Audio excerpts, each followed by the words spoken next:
Hello learners, welcome back to my YouTube channel. And इस वीडियो में हम लोग डिस्कस करने वाले हैं यूजी से नेट कॉमर्स की यूनिट है एक लीगल एस्पेक्ट्स ऑफ बिजनेस।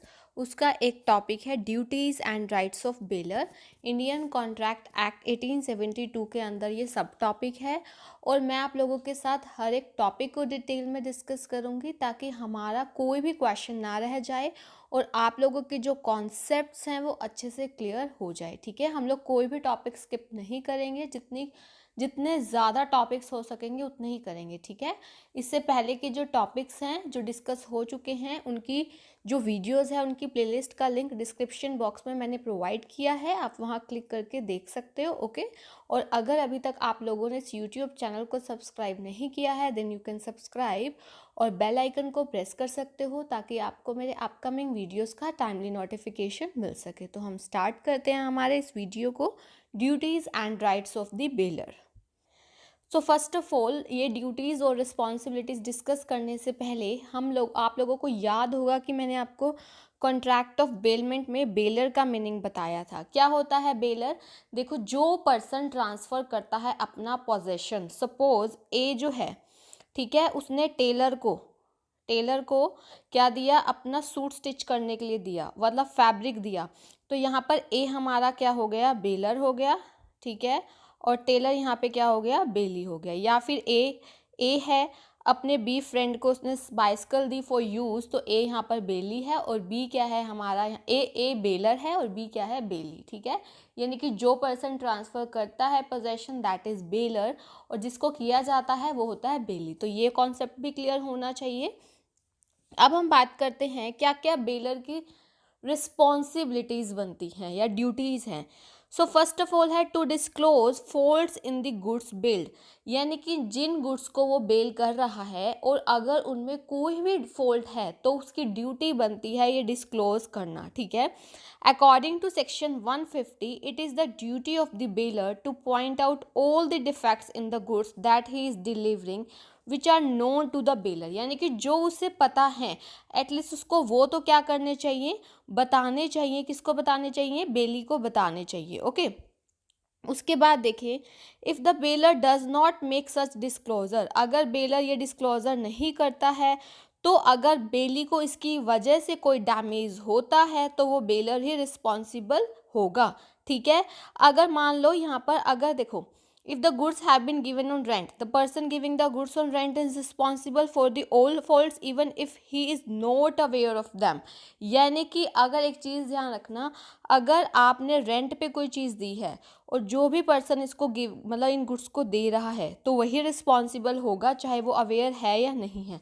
ठीक है, एक चीज़ ध्यान रखना, यानी कि अगर हम बेलमेंट फॉर रेंट की बात करें, जो रिस्पॉन्सिबिलिटी है बेलर की बहुत ज़्यादा हो जाती है अदर कॉन्ट्रैक्ट्स ऑफ बेलमेंट के मुकाबले, क्योंकि वो चाहे नहीं भी पता है फिर भी वो रिस्पॉन्सिबल ठहराया जाएगा। लेकिन अगर जनरली इसके हम एग्जाम्पल की बात करें, फॉर एग्जाम्पल अगर राम जो है अपना हॉर्स देता है श्याम को और राम को पता है कि हॉर्स विशिशियस है, मतलब वो कहते हैं ना एक एग्रेसिव टाइप का हॉर्स है। ठीक है, but he does not, but वो चीज़ डिस्क्लोज नहीं करता शाम को। ठीक है, और हॉर्स जो है वो बहुत ज़्यादा फास्ट भागता है और इसकी वजह से जो शाम है वो थ्रोन ऑफ यानी कि वो गिर जाता है और उसको इंजरी हो जाती है, तो Ram will be held responsible for the damages sustained by Shyam. गिरने की वजह से उसे इंजरी हुई है और ये बात राम को पता थी कि हॉर्स एग्रेसिव है, तो यहाँ पर रिस्पॉन्सिबल बेलर होगा, that will be Ram. Okay, उसके बाद देखिए नेक्स्ट ड्यूटी क्या है? To repay the necessary expenses. Necessary expenses को रीपे करना बेलर की ड्यूटी है। अब नेसेसरी एक्सपेंसेस कौन से, हम एग्जांपल से समझते हैं। देखो, according to section 158 when the terms of the contract require the bailee, okay, यहाँ पे थोड़ा यहाँ पर जो है फॉर्मेशन गलत है सेंटेंस का, इसको करेक्ट कर लेना। मैं आपको मीनिंग बता देती हूँ इसका, इसके एग्जाम्पल से बता देती हूँ। यहाँ पर आप ये जो 3 लाइंस हैं इनका फॉर्मेशन गलत किया गया है, यहाँ पर बाय मिस्टेक टाइपिंग गलत हुई है। देखिए, अब रीपे द नेसेसरी एक्सपेंसेस कैसे? फॉर एग्जाम्पल रवि जो है अपना हॉर्स अब मुकेश के पास छोड़ता है फॉर सम टाइम, क्योंकि वो जो टाउन को एक बार छोड़ रहा है टेम्पररी, मतलब उसे कहीं जाना है। ठीक है, एंड मुकेश, अब मुकेश यहाँ पर बेली है और रवि बेलर है। And Mukesh need not to be paid for taking care of the horse, यानी कि अगर वो ध्यान रख रहा है तो इसके लिए ज़रूरी नहीं है कि उसको पेमेंट की जाए। बट अगर हॉर्स को, देखो उसको खाने की ज़रूरत है, हॉर्स को उसका ध्यान भी रखना पड़ेगा, तो इस केस में बेलर यानी कि रवि लाइबल है for all the expenses incurred by the Mukesh for feeding, यानी कि उसको खाना खिलाने के लिए जो खर्चा हुआ, नेसेसरी एक्सपेंसेस वही बात कर रहे हैं कि उसको रीपे करने पड़ेंगे बेलर को, ठीक है। और एक चीज़ ध्यान रखनी है, चाहे हमारे एक्सपेंसेस एक्स्ट्रा ऑर्डिनरी ही क्यों ना हो, यानी कि बहुत ज़्यादा भी क्यों ना हो, तो भी बेलर रिस्पॉन्सिबल होगा इन एक्सपेंसेस के लिए। इन द अबव केस, अगर इस केस में हॉर्स अगर बीमार पड़ जाता, अगर मुकेश के पास हॉर्स बीमार पड़ जाता और या फिर उसको कोई इंजरी हो जाती तो खर्चा ज़्यादा आता, तब भी रवि लायबल होता इन एक्सपेंसेस के लिए। तो सिंपल सी बात है, एग्जाम्पल से आपको क्लियर हो गया होगा, जो भी नेसेसरी एक्सपेंसेस बनते हैं उसको रीपे करना पड़ेगा बेलर को। नेक्स्ट है हमारा टू एडेमनीफाई द बेली, ठीक है, एडेमनीफाई करना बेली को, इसका क्या मीनिंग है, देखो, if the bailor gives custody of goods that do not belong to him, उससे बिलोंग नहीं करती है, या फिर जो ownership of the goods by the bailor उस पर कोई मिस्टेक है और इसकी वजह से अगर बेली को कोई डैमेज हुआ, तो इसका जो लाइबल होगा वो बेलर होगा, ठीक है। अब देखो, अकॉर्डिंग टू सेक्शन 164 जो बेलर है वही लाइबल है एडेमनीफाई करने के लिए बेली को for any loss suffered by him for any act, ठीक है, जो बेलर की वजह से, किसी एक्ट की वजह से जो हमारे बेली को नुकसान हुआ है, ठीक है। अब आप ये देखिए, इसमें अब मेन बात क्या है कि हमारे जो ओनरशिप राइट्स है बेलर का वो सही नहीं है। फॉर एग्जांपल, ए जो है कार देता है ऑक्शनर सी को, ठीक है, जबकि रियल ओनर कौन है, बी। अब देखो यहाँ ए के ओनरशिप टाइटल में मिस्टेक है, ए ऑक्शनर सी को कार दे देता है, ए यहाँ पर बेली है, ए बेलर है और सी बेली है, ठीक है। जो रियल ओनर है वो बी है, सी ऑक्शन कर देता है कार को थर्ड पार्टी को। अब बी जो रियल ओनर है वो सी के अगेंस्ट, ऑक्शनर के अगेंस्ट यानी कि बेली के अगेंस्ट केस फाइल कर देता है। इस केस में जो ए है वही रिस्पॉन्सिबल होगा जो कि बी को डैमेजेस हुए हैं इसकी वजह से, ओके। तो ये आपको आई थिंक क्लियर हो गया होगा। उसके बाद हम करते हैं liability on pre mature breach of bailment.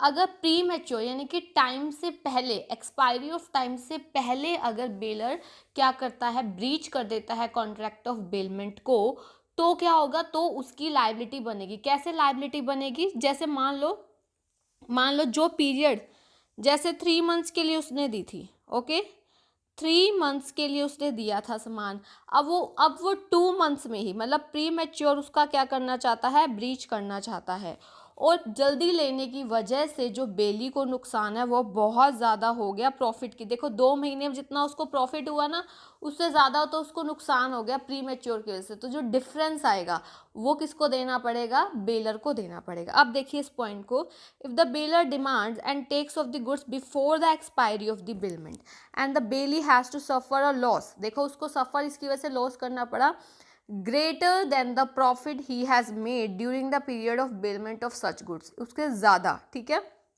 तो बेलर रिस्पॉन्सिबल है to pay to the bailee for the difference in the amounts of expected gain, जो एक्सपेक्टेड गेन और जो लॉस सफर्ड बाय द बेली, इसके खिलाफ, ओके। आई होप आपको अच्छे से क्लियर हो गया होगा duties and responsibilities of baler. अब मैं डिस्कस करने वाली हूँ आप लोगों के साथ राइट्स ऑफ द बेलर कि उसके क्या क्या अधिकार हैं। अभी हमने कर्तव्य डिस्कस किए, अब उसके क्या क्या राइट्स हैं, क्या क्या अधिकार है बेलर के, ओके। सो देखिए राइट्स क्या क्या बनते हैं किसके, बेलर के, अकॉर्डिंग टू सेक्शन, मतलब इंडियन कॉन्ट्रैक्ट एक्ट के प्रोविजंस के अकॉर्डिंग। फर्स्ट राइट है right of indemnity for losses due to negligence by bailee, यानी कि अगर जो बेली जिसको गुड्स का पोजेशन ट्रांसफ़र किया गया है, अगर वो कोई लापरवाही करता है, ठीक है, और उसकी वजह से उसको लॉस होता है बेलर को, तो उसके पास राइट है कि उस लॉस के लिए उसको आइडेंटिफाई किया जाए, ठीक है।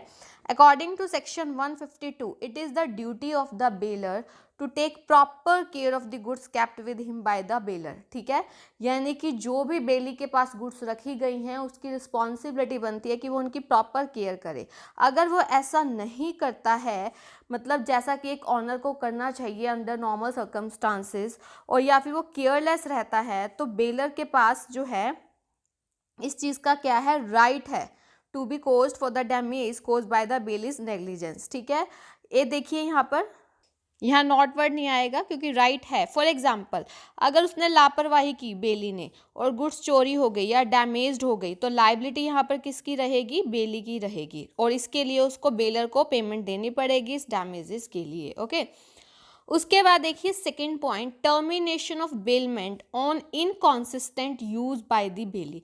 इनकॉन्सिस्टेंट यूज का मतलब यहाँ पे समझिए कि आपने अगर एक पर्टिकुलर पर्पस के लिए बेली को गुड्स दी हैं और अगर उसके अलावा वो उसको यूज करने लग जाता है तो आपके पास राइट है एज ए बेलर, आप उसको टर्मिनेट कर सकते हैं। फॉर एग्जाम्पल यहाँ पे according to section 153 the bailor can terminate the bailment if the bailee does with regard to the goods billed any act which is inconsistent। Main word यहाँ क्या है? inconsistent है with the terms of the bailment। ठीक है, for example अगर सतीश जो है lets out a horse to Suresh for his personal riding, अब उसने बोला है सुरेश को कि आप मेरे हॉर्स को पर्सनल खुद के लिए राइडिंग के लिए यूज़ कर सकते हो, लेकिन वो उस घोड़े को किसके लिए यूज़ करता है? कैरेज की तरह। ठीक है, तो इसमें क्या होगा? जो कॉन्ट्रैक्ट है टर्मिनेट किया जा सकता है बाय सतीश और he can get back the horse. Okay, next है हमारा compensation for unauthorised use by the bailee. Unauthorised use by the bailee, तो अगर वो ऐसा अनऑथराइज्ड यूज करता है तो उसके पास क्या है? राइट है कि वो उसको कॉम्पनसेशन मिलना चाहिए। अब देखिए कैसे, अभी आपको बताया, देखो if the Bailey uses the goods in bailment in a manner which is contrary, यानी कि अपोजिट है जो हमारे टर्म्स थे कॉन्ट्रैक्ट के, और ऑथराइज नहीं किया गया है बाय बेलर, तो जो बेलर है और इसकी वजह से अगर बेलर को कुछ लॉस हो जाता है तो वो उसको राइट है कि उसको कॉम्पनसेट किया जाए बाय बेली। ठीक है, फॉर एग्जाम्पल यहीं पे अगर वही वाला सतीश ने हॉर्स लेट आउट किया सुरेश को only for letters personal use, यानी कि सिर्फ सुरेश के पर्सनल यूज़ के लिए, लेकिन सुरेश इसकी परमिशन दे देता है another member of the family Ramesh, Ramesh को कह देता है कि तुम भी चले जाओ राइडिंग के लिए। अब जो Ramesh who is very fat, ठीक है, वो बहुत ज़्यादा हेल्दी है, फैट है वो, मतलब मोटा है, tries to mount the horse falls, मतलब वो जैसे उस पर चढ़ता है हॉर्स पे वो गिर जाता है और इंजरी हो जाती है। तो सतीश के पास यहाँ यानी कि बेलर के पास राइट है to claim damages from Suresh for the injury to his horse. Okay, उसके पास राइट है। उसके बाद देखिए compensation when the bailee mixes the goods bailed with his own goods. अब क्या होता है, अगर जो बेली है जो उसको बेलर के थ्रू बेलर ने गुड्स दी हैं और वो उनको मिक्स कर देता है अपनी खुद की गुड्स के साथ, तो भी उसके पास राइट है कॉम्पनसेशन का। According to section 155 when the bailee mixes the goods bailed with his own goods, खुद के गुड्स के साथ मिक्स कर देता है, तो अब जो राइट है बेलर का in such mixture of goods is to the extent of the goods kept under bailment, क्योंकि जितना उसने दिया है बेलमेंट के अंडर उसी के अकॉर्डिंग है। ठीक है, और अगर जो बेली है without the consent of the bailor mixes the goods bailed with his own goods, ठीक है, और जो गुड्स को हम आइडेंटिफाई और सेपरेट कर सकते हैं, तो जो है बोथ द पार्टीज, अगर हम उनको सेपरेट कर सकते हैं तो ऑब्वियस है रिस्पेक्टिव गुड्स जो उसकी खुद की गुड्स होंगी और जो बेलर की गुड्स होंगी उसको क्या कर सकते हैं? वो अलग अलग कर सकते हैं। ठीक है, लेकिन जो इनको सेपरेट करने के लिए एक्सपेंसेस आया है तो उसको जो एक्सपेंसेस आया है वो कॉम्पनसेशन मिलना चाहिए बेलर को या फिर जो भी लॉस हुआ है। ठीक है, according to section 157 if the bailee without the consent of the bailor mixes the bailor's good with his own, वही मिक्स कर लेता है, बट इनको सेपरेट करना भी पॉसिबल नहीं है, तो जो बेलर है उसको सारी की सारी कॉम्पनसेशन मिलनी चाहिए of the total goods kept by him in bailment. Okay, उसके बाद है right to get the goods back. अब अकॉर्डिंग टू सेक्शन 160 बिल्कुल ये तो सिंपल है, जब बेलमेंट का एग्रीमेंट एक्सपायर हो जाएगा या फिर ऑब्जेक्टिव जो है बेलमेंट का वो फुलफिल हो जाएगा, सो बेलर को राइट है कि वो अपनी जो गुड्स है उनको वापस ले सके अंडर बेलमेंट। ओके, उसके बाद देखिए राइट टू इंक्रीज और profit from the goods build. अब देखो इसका मीनिंग क्या है, इसको एग्जाम्पल से समझिए। मान लो राम ने जो है अपनी काव अपने फ्रेंड राज के पास छोड़ी, ठीक है, और जो काव है वो काफ को बर्थ देती है, ठीक है। अब यहाँ पे क्या हुआ है, इंक्रीज हुआ है, मतलब उसने काउ दी थी, अब काउ का आगे काफ भी हो गया है, ठीक है, during the period of bailment. तो Ram is entitled to get back the cow with the calf, यानी कि यही चीज हो गई, उसके पास, बेलर के पास राइट है इंक्रीज और profit from the goods build, उसी की गुड्स थी, उसी की काउ थी, तो अलोंग विद द काउ उसको काफ भी मिलेगा on the expiry of the bailment. ये आई होप आपको क्लियर हो गई होंगी। इसके अलावा एक और राइट है, right of return of goods in case of gratuitous bailment, ठीक है। अब ग्रेचुइटस बेलमेंट मैंने आपको बताया था, कोई भी कॉन्सिडरेशन पे नहीं किया जाता है, आप लोगों को मैंने बताया था, जैसे कि आप अपने फ्रेंड को बाइसिकल दे देते हो, उसमें आप उससे कोई भी कॉन्सिडरेशन नहीं लेते हो। तो अगर आपने गुड्स लैंड किए हैं gratuitously, the bailor can demand their return whenever he pleases, मतलब वो मांग सकता है कभी भी, ठीक है। लेकिन अगर इसकी वजह से उसने जल्दी मांगा है और बेली को कोई लॉस हो जाता है जो कि बेनिफिट से ज़्यादा हो जाता है, तो अब इसके लिए एडैम्निफाई करना पड़ेगा बेलर को बेली को, ठीक है। ये तो एक टाइप का अलग से ही हो गया, बाकी उसके पास राइट है कि वो ले सकता है ग्रेटिट्यूस बेलमेंट में, ठीक है, बट उसको नुकसान ज़्यादा नहीं होना चाहिए बेली को इस चीज़ से, ठीक है। तो ये मैंने आपके साथ डिटेल में डिस्कस किए हैं ड्यूटीज़ एंड राइट्स, क्या क्या कर्तव्य हैं, क्या क्या अधिकार हैं एक बेलर के। नेक्स्ट वीडियो में हम डिस्कस करेंगे क्या क्या ड्यूटीज़ एंड राइट्स है बेली की, ओके। और इस पर कोई भी आपको प्रॉब्लम हो तो आप लोग पूछ सकते हो, और आप लोग टेलीग्राम ग्रुप भी ज्वाइन कर सकते हो जिसका लिंक प्रोवाइड किया गया है। Thank you so much, keep learning and have a nice day.